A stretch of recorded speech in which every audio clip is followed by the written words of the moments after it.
بسم اللہ الرحمن الرحیم۔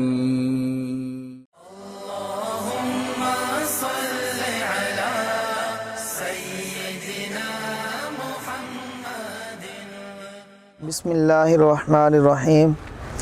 اسلامی مہینے جو ہیں وہ محرم سے شروع ہوتے ہیں۔ محرم صفر، محرم پہلا مہینہ ہے اور صفر دوسرا مہینہ ہے۔ جس طرح محرم کے مہینے کے اندر بعض اہل بدعت اور غلط قسم کے عقیدے والے لوگ مختلف قسم کی رسومات اور بدعات کرتے ہیں، اسی طرح انہوں نے صفر کے مہینے کو بھی رسومات اس کے اندر بھی ادا کرتے ہیں۔ صفر کے مہینے کو عام طور پر لوگ نحوست والا مہینہ کہتے ہیں۔ صفر کا معنی کیا ہے؟ صفر کا معنی ہے خالی۔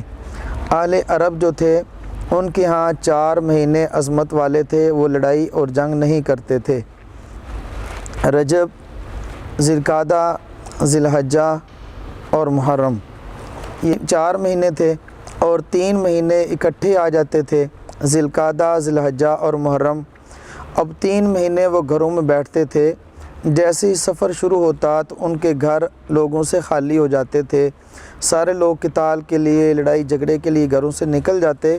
اس وجہ سے اس کا نام ہی پڑ گیا خالی، یعنی گھروں سے خالی ہونے والا مہینہ، اس لیے اس کو صفر کا مہینہ کہتے ہیں۔ حالانکہ زمانہ جاہلیت کے اندر تو لوگ اس کو منحوس سمجھتے تھے۔ صفر جب مہینہ شروع ہوتا تو اس کے اندر سفر نہیں کرتے تھے، وہ کہتے اس کے اندر نحوست ہے۔ نبی کریم صلی اللہ تعالیٰ علیہ وسلم نے ارشاد فرمایا، لا عدوى ولا حامۃ ولا سفر، کہ نحوست نہیں ہے، نہ الو کے اندر نحوست ہے، نہ سفر کے مہینے کے اندر نحوست ہے، اور نہ ہی کسی بیماری کے اندر ہے۔ جو بیماری ایک بیماری دوسرے آدمی کو لگ جائے وہ منحوس نہیں ہے۔ نبی کریم صلی اللہ تعالیٰ علیہ وسلم کا ارشاد گرامی ہے کہ اللہ تعالیٰ ارشاد فرماتے ہیں، قال اللہ عز وجل یؤذینی ابن آدم، اللہ جل جلالہ ارشاد فرماتے ہیں کہ ابن آدم نے مجھے تکلیف دی ہے۔ یسب الدہر، وہ زمانے کو گالی دیتا ہے، وانا الدہر، اور زمانہ تو میں ہوں، بید الامر، حکم تو میرے ہاتھ کے اندر ہے، اقلب اللیل والنہار، دن اور رات کو میں تبدیل کرتا ہوں۔ تو بعض لوگ کہتے ہیں کہ یہ زمانہ جو ہے نحوست والا ہوتا ہے، حالانکہ دیکھا جائے تو ہر وہ وقت منحوس ہے جس کے اندر گناہ کیا جاتا ہے، اور ہر وہ وقت برکت والا ہے جس کے اندر نیک اعمال کیے جاتے ہیں۔ تو جو وقت ہے وہ نیکی اور بدی کے اعتبار سے منحوس ہے، بذات خود نہ وہ منحوس ہے نہ ہی برکت والا ہے۔ تو اس لیے جو لوگ وقت کو اور اس کو منحوس سمجھتے ہیں، اللہ رب العزت ارشاد فرماتے ہیں، بخاری شریف کے اندر یہ روایت ہے کہ وہ لوگ اللہ کو گالی دیتے ہیں۔ ظاہر ہے اللہ ہی زمانے کو اور وقت کو بدلنے والے ہیں۔ زمانہ جاہلیت کے اندر کچھ لوگ ایسا کرتے تھے، الو کو منحوس سمجھتے تھے، یا کسی گھر کو منحوس سمجھ لیتے تھے، یا اس طرح کرتے کہ انہوں نے سفر کرنا ہوتا تو سفر سے پہلے وہ پرندوں کو اڑاتے، اگر پرندہ دائیں طرف اڑے گا تو پھر ہم سفر کریں گے، اگر پرندہ بائیں طرف اڑے گا تو ہم سفر نہیں کریں گے، یہ سفر ہمارے لیے منحوس ہے۔ تو نبی کریم صلی اللہ تعالیٰ علیہ وسلم نے اس سے بھی منع فرمایا ہے کہ پرندوں سے فال لینا، اور اسی طرح سفر کے اندر اس کو منحوس سمجھنا۔ تو وقت کے اعتبار سے جو سفر کا مہینہ ہے وہ خود بھی برکت والا ہے۔ بعض چیزیں ایسی ہیں کہ اس کے اندر خود نحوست نہیں ہے۔ نبی کریم صلی اللہ تعالیٰ علیہ وسلم نے فرمایا، لا عدوى ولا طیرہ انما الشوم فی الثلاثہ فی الفرس والمرأۃ والدار۔ اس کا مطلب یہ ہے کہ کسی چیز کے اندر نحوست نہیں ہے۔ اگر کوئی نحوست ہوتی تو ان 3 چیزوں میں ہو سکتی تھی، گھوڑے کے اندر ہو سکتی تھی، یا عورت کے اندر ہو سکتی تھی، یا کسی گھر کے اندر نحوست ہو سکتی تھی۔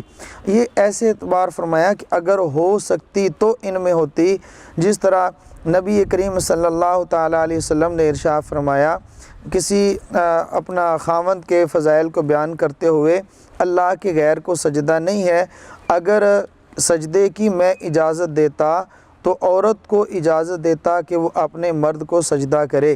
اس کا یہ مطلب نہیں ہے کہ مرد کو سجدہ کرنے کا حکم دیا گیا ہے، اگر اجازت ہوتی یا میں اجازت دیتا، اسلام میں سجدہ جائز ہوتا، تو پھر میں بیوی کو حکم دیتا کہ وہ اپنے خاوند کو سجدہ کرے۔ اسی طرح نبی کریم صلی اللہ تعالیٰ علیہ وسلم نے ارشاد فرمایا، انا خاتم النبیین لا نبی بعدی لو کان بعدی نبی لکان عمر، میں آخری نبی ہوں، میرے بعد کوئی نبی نہیں آئے گا، اگر میرے بعد نبی آنا ہوتا تو وہ عمر ہوتا۔ اس کا یہ مطلب نہیں ہے کہ میرے بعد نبی آ گیا ہے اور وہ عمر ہے، جس طرح نبی کے بعد نبوت نہیں ہے، اگر نبوت ہوتی تو نبوت حضرت عمر رضی اللہ تعالیٰ عنہ کو ملتی۔ اسی طرح فرمایا نحوست نہیں ہے، اگر کسی چیز میں نحوست ہوتی تو وہ سفر میں ہوتی یا عورت میں ہوتی یا گھر میں ہوتی۔ تو میرے محترم بھائیوں، اللہ رب العزت نے کسی وقت کو بھی منحوس نہیں رکھا۔ اب بعض لوگ جو ہیں یہ کہہ دیتے ہیں کہ سفر کے اندر شادی نہیں کرنی چاہیے، شادی نہ کرنے کی وجہ کیا ہے؟ بعض جی سفر منحوس ہے، بعض جی سفر منحوس ہے۔ سفر کے اندر تو نحوست نہیں ہے، شادی چاہے محرم کے اندر کی جائے چاہے رمضان میں کی جائے، اصل تو اعتبار یہ ہے کہ گناہوں سے بچا جائے۔ اگر کوئی آدمی گناہ سے بچتا ہے شادی کی وجہ سے، تو پھر تو اس کی شادی جب اللہ رب العزت توفیق عطا فرمائے تو کر دینی چاہیے۔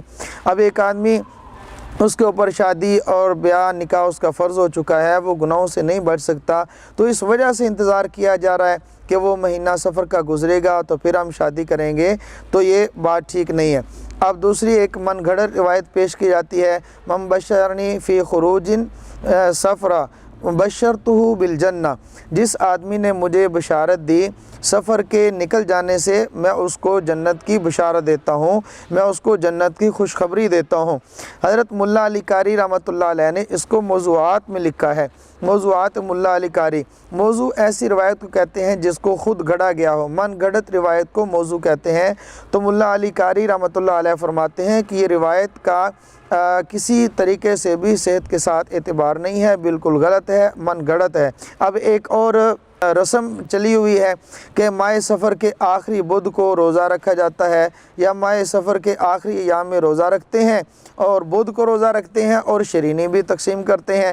اگر دیکھا جائے تو بہت ساری کتابوں کے اندر جو سیرت کی کتابیں ہیں یا تاریخ کی کتابیں ہیں، اس کے اندر یہ لکھا گیا ہے کہ نبی کریم صلی اللہ تعالیٰ علیہ وسلم جس بیماری اور جس بخار کی شدت کی وجہ سے آپ صلی اللہ تعالیٰ علیہ وسلم کا انتقال ہوا تھا، وہ تو سفر کے اندر ہی شروع ہوا تھا، اور سفر کے اندر آخری بدھ کو یا آخری دنوں میں روزہ رکھنا اور شرینی بانٹنا، اگر یہ کہا جائے اور لکھا بھی ہے کہ بعض یہودی جو لوگ تھے انہوں نے اس دن شرینی بانٹی تھی کہ اللہ کے نبی صلی اللہ تعالیٰ علیہ وسلم کو شدید بخار ہوا ہے، بخار کی شدت کی وجہ سے ان کو تو خوشی ہوئی تھی، اگر یہودی شرینیاں بانٹے اور اس دن کو خوشی منائیں یہ تو بات سمجھ آتی ہے، لیکن کلمہ نبی کا پڑھا ہو، لا الہ الا اللہ محمد رسول اللہ پڑھا ہو، غلامی رسول کا دعویٰ بھی کرتا ہو اور ساتھ سفر کی آخری بدھ کو شرینی بھی بانٹتا ہو، تو یہ عقل کے بھی خلاف ہے اور یہ شریعت کے بھی خلاف ہے۔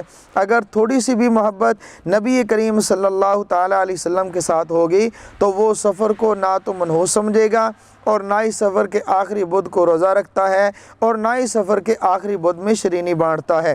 حضرت شیخ الحدیث مولانا ادریس کاندھلوی رحمۃ اللہ علیہ لکھتے ہیں کہ ماہ سفر کے اخیر عشرہ میں ایک بار شب کو آپ صلی اللہ تعالیٰ علیہ وسلم نے اپنے غلام کو اٹھایا اور فرمایا کہ مجھے یہ حکم ہوا ہے اہل بقیع کے پاس جاؤں اور ان کے لیے مغفرت کروں اور ان کی بخشش کی دعا کروں، یہ کہنا تھا۔ لیکن آپ صلی اللہ علیہ وسلم جب واپس تشریف لائے تو یکدم آپ صلی اللہ علیہ وسلم کو بخار ہو گیا، سر میں درد کی شکایت پیدا ہو گئی۔ ام المومنین حضرت میمونہ رضی اللہ تعالی عنہا فرماتی ہیں کہ وہ دن بدھ کا تھا اور آخری جو تھا سفر کا آخری ہفتہ ہے اور بدھ کا دن تھا۔